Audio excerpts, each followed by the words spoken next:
ಆದರಣೀಯರೇ, ಬಲ್ಲಾಳು ದಂಡನಾಯಕ ದೇವರ ಮತ್ತು ಮಹಾಲಿಂಗೇಶ್ವರ ದೇವರು ಸವಾರಿ ಹೋಗುವಂತ ದಾರಿಯಲ್ಲಿ ಅಂದರೆ ಬಂಗಾರಕಾಯ ಕಟ್ಟೆಯ ಬಳಿಯಲ್ಲಿ ತುಂಬಾ ಜನ ತಮ್ಮ ವಾಹನಗಳನ್ನ ಪಾರ್ಕ್ ಮಾಡಿದ್ದೀರಿ. ದೇವರು ಹೋಗಲಿಕ್ಕೆ ತೊಂದರೆ ಆಗ್ತಾ ಇದೆ. ದಯವಿಟ್ಟು ಸಂಬಂಧಪಟ್ಟವರು ಈ ಸುಡು ಮತ್ತು ಪ್ರದರ್ಶನ ಮುಗಿದ ತಕ್ಷಣ ಅಲ್ಲಿಂದ ತಮ್ಮ ವಾಹನಗಳನ್ನ ತೆರವುಗೊಳಿಸಬೇಕಾಗಿ ಈ ಮೂಲಕ ತಮ್ಮಲ್ಲಿ ವಿನಂತಿಯನ್ನು ಮಾಡ್ತಾ ಇದ್ದೇವೆ. ಬಂಗಾರಕಾಯ ಕಟ್ಟೆಗೆ ಹೋಗುವ ದಾರಿಯಲ್ಲಿ ಮತ್ತು ಮಕ್ಕಳಿಗೆ ಲಿಂಕ್ ರೋಡ್ನಲ್ಲಿ ತುಂಬಾ ವಾಹನಗಳನ್ನ ಪಾರ್ಕ್ ಮಾಡಿ ತಾವು ದೇವಸ್ಥಾನದ ನಡೆಯುವಂತ ಈ ಜಾತ್ರೆಗೆ ಬಂದಿದ್ದೀರಿ. ಸುಡುಮಂದಿನ ಪ್ರದರ್ಶನದ ನಂತರ ತಕ್ಷಣ ಅಲ್ಲಿಗೆ ಹೋಗಿ ಆ ವಾಹನಗಳನ್ನು ತೆರವುಗೊಳಿಸಬೇಕು. ದೇವರು ಮತ್ತು ಸಾರ್ವಜನಿಕರಿಗೆ ಸುಲಲಿತವಾಗಿ ನಡೆದಾಡಲಿಕ್ಕೆ ಅವಕಾಶವನ್ನು ಕಲ್ಪಿಸಿಕೊಡಬೇಕಾಗಿ ತಮ್ಮಲ್ಲಿ ವಿನಂತಿಯನ್ನು ಮಾಡ್ತಾ ಇದ್ದೇವೆ.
ಭಗವದ್ಭಕ್ತರನ್ನ ವಿನಂತಿ ಮಾಡುವುದಲ್ಲ, ಪುತ್ತೂರದ ಪೊಲೀಸ್ ಇಲಾಖೆಗಳಿಂದ ವಿನಂತಿ ಮಾಡುವುದುಂಟು.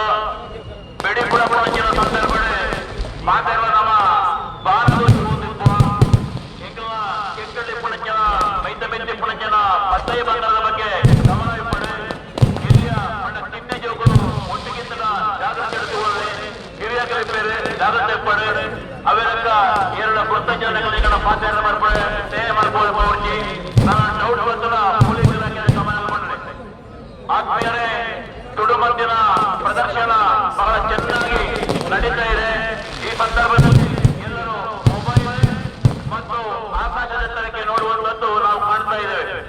ಈ ಸಮಯದಲ್ಲಿ ಕಳ್ಳನು ಕೂಡ ಮಹಾಲಿಂಗೇಶ್ವರ ದೇವರಿಗೆ ಕೈಯನ್ನು ಮುಗಿದು ಇವತ್ತು ಒಳ್ಳೆಯ ಆದಾಯವನ್ನು ಕೊಡು ಎಂಬುದಾಗಿ ದೇವರಲ್ಲಿ ಪ್ರಾರ್ಥನೆ ಮಾಡುವಂತದ್ದು ಸಹಜವಾಗಿರುವಂತದ್ದೇ.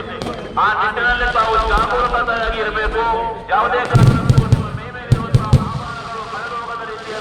ನಿಮ್ಮ ಜೊತೆಗಿರುವಂತಹ ಮಕ್ಕಳ ಕಳೆದ ರೀತಿಯಲ್ಲಿ, ನಿಮ್ಮ ಜೊತೆಗಿರುವಂತಹ ನಿಮ್ಮ ಹಿರಿಯರು ತಪ್ಪಿಸಿಕೊಳ್ಳುವ ರೀತಿಯಲ್ಲಿ ವ್ಯವಸ್ಥೆಯನ್ನು ಮಾಡಿಕೊಳ್ಳಿ. ದಯವಿಟ್ಟು ಎಲ್ಲರನ್ನ ಕೇಳಿಕೊಳ್ಳಿ ಎಂಬುದಾಗಿ ತಮ್ಮಲ್ಲಿ ವಿನಂತಿಯನ್ನು ಮಾಡ್ತಾ ಇದ್ದೇವೆ.